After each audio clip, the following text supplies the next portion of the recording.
there, Dr. May here. Welcome back to my channel. In this video, we're going to be looking at finding some compound interest. Now, I've given you this colorful formula over here on the right.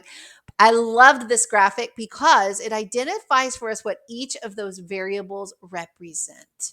And I think that's very important as we're looking at a word problem like this. It says to find the final amount in an account if $500 is invested at 11% compounded quarterly for 4 years. So what I need to start doing is identifying what number's going in for each of these letters. So I need to know what's going in for A, what's going in for P, what's going in for R, what's going in for N, and what's going in for T. So A is pretty easy because we don't know that. That's the final amount. So I'm just going to put a little question mark. That's what we're actually looking for. P is the principal, so that's our starting amount. That's our 500.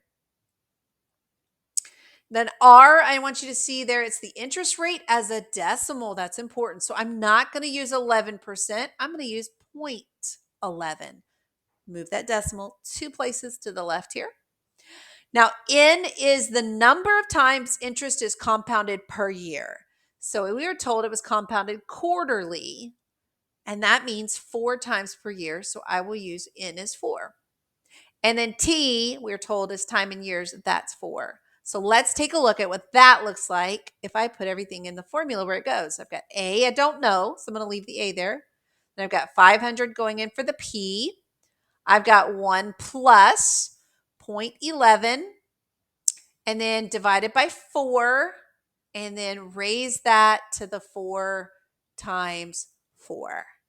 Now, I'm going to show you how I put this in the Desmos graphing calculator. If you're not familiar with that, it's a free online graphing calculator. I've linked it in the description below, but let's take a look at how we would put that in there. All right, my friends, here we are at that Desmos graphing calculator. Let's take a look at how we type that in. I'm going to put my 500 and then open a parentheses, 1 plus. Now I'm going to put my 0.11 divide by 4. Now here's the tricky part.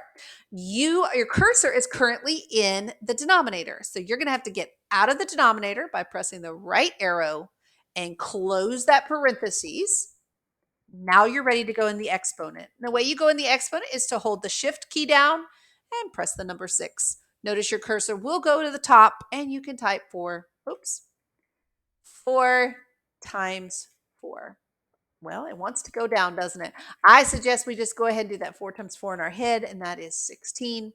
Notice then that we are given 771.75, or if your directions say round to the nearest dollar, of course you want to write that as 772. So I hope that helps you with some compound interest formula, as well as how you use that Desmos graphing calculator to find your answer. Bye, friends.